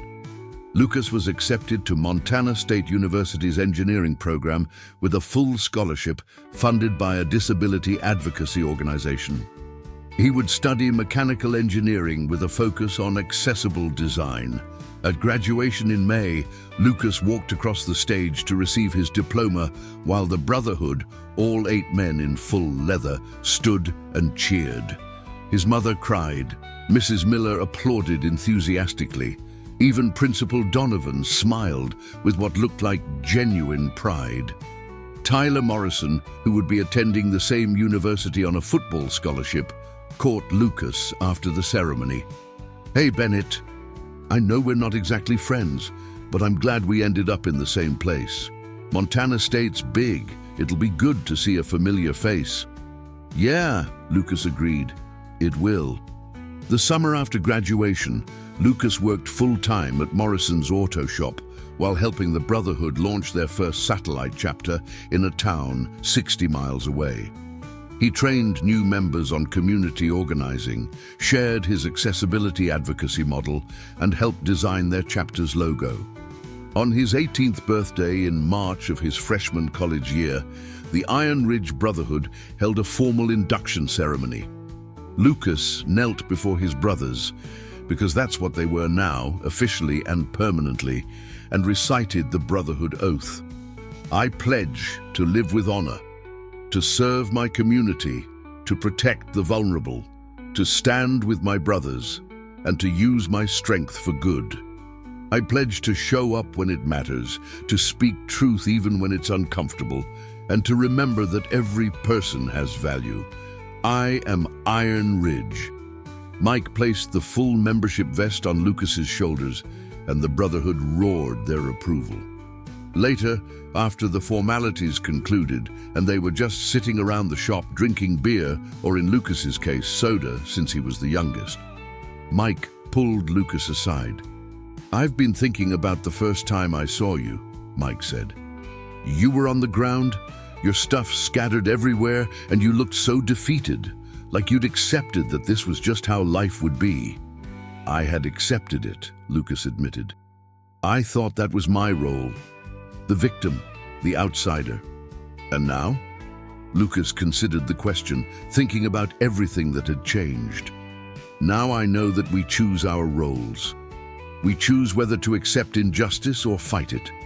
We choose whether to hide our differences or use them to help others. We choose whether to be isolated or to build community. Exactly, Mike smiled. You're going to do great things, Lucas. You already have. But remember, it's not about being perfect or never struggling. It's about showing up consistently, doing your best, and helping others do theirs. That's all any of us can do. I'll remember, Lucas promised, and he did. Lucas Bennett graduated from Montana State University 4 years later, with highest honors, a mechanical engineering degree, and multiple job offers from major motorcycle manufacturers. He accepted a position with a company developing adaptive motorcycles and accessibility devices. But he never left the Brotherhood. He returned to Millbrook every month for meetings, helped mentor new members, and continued his advocacy work. The inclusion initiative he'd started in high school had expanded across Montana and into neighboring states, creating networks of support for disabled individuals in rural communities. On his 22nd birthday, Lucas designed and built a completely custom motorcycle with innovative accessibility features. He donated it to a veteran who'd lost both legs in combat and thought he'd never ride again. The veteran cried when he took his first ride in 5 years. That image, a disabled veteran riding free, experiencing joy again, became the logo for Lucas's non-profit organization, Access Ride, which provided adapted motorcycles to disabled riders who couldn't afford modifications. Years passed.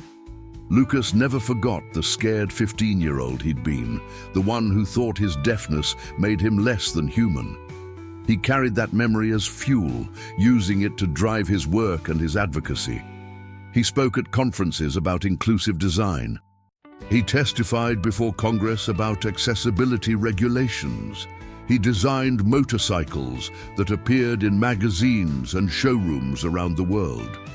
And through it all, he remained a member of the Iron Ridge Brotherhood, showing up for charity rides and community service projects whenever he could.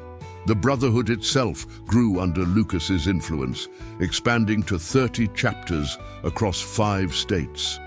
Each chapter maintained the core values Mike Harrison had taught: honor, service, protection of the vulnerable, consistent showing up when it mattered.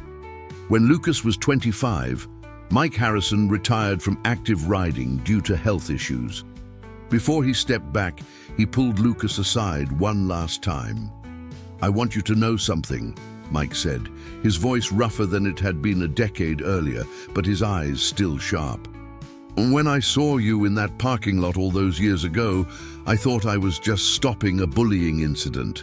I had no idea I was meeting someone who would change everything, not just for himself, but for thousands of people." "You changed everything for me," Lucas replied. "You and the Brotherhood. You showed me that I mattered." "No," Mike corrected gently. "We showed you what was already true. You always mattered, Lucas. We just helped you see it." They embraced, 2 men from different generations and different backgrounds, united by shared values and mutual respect. That night, Lucas sat at his desk in his apartment, much nicer now than his mother's old place in Millbrook, and wrote. Not designs or engineering specifications, but an essay, a reflection on transformation, community, and the profound impact of people who choose to care.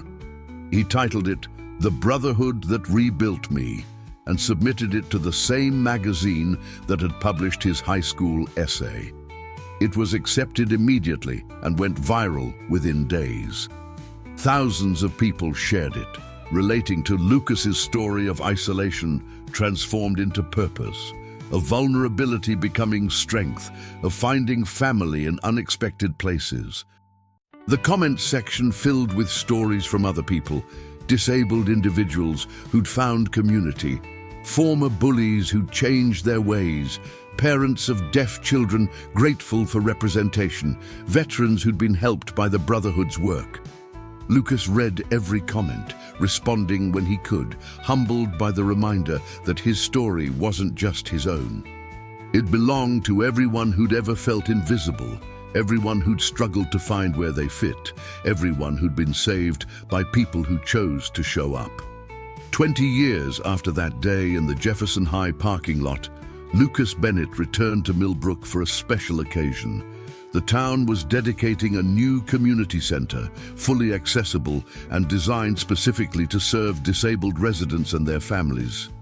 Lucas had donated a significant portion of the building's cost, but he'd insisted it not bear his name. Instead, it was called the Iron Ridge Community Center, honoring the brotherhood that had started everything. The dedication ceremony drew hundreds, old Brotherhood members, people Lucas had helped over the years, families from across Montana who'd benefited from his advocacy work.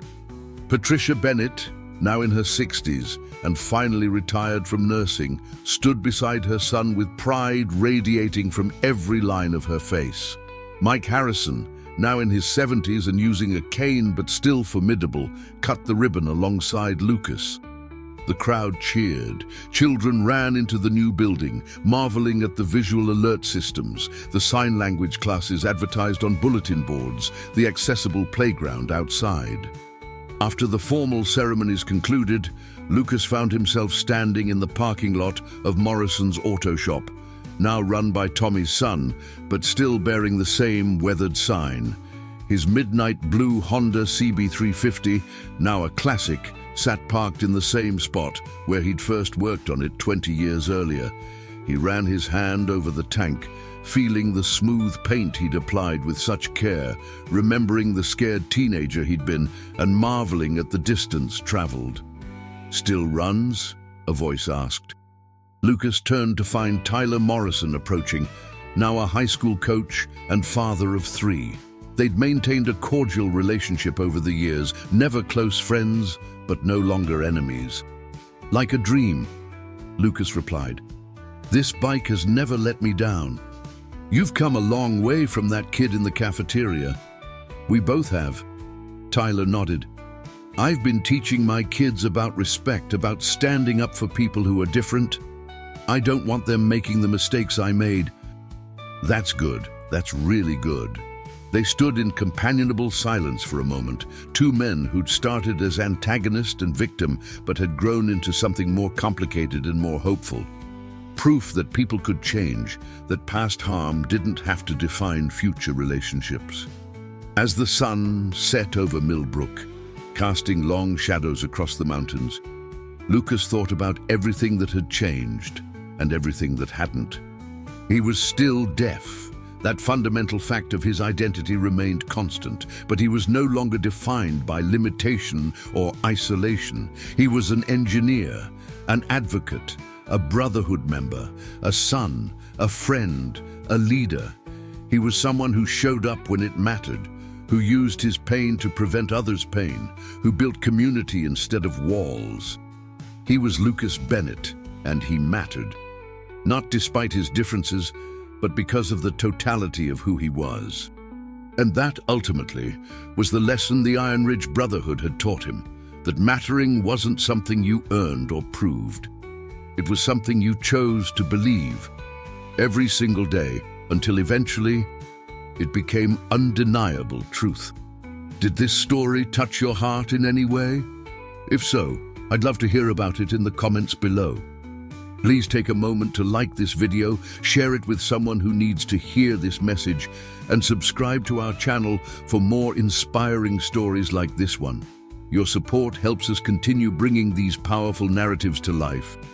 Thank you for watching, and remember, you always have the power to show up for someone who needs it.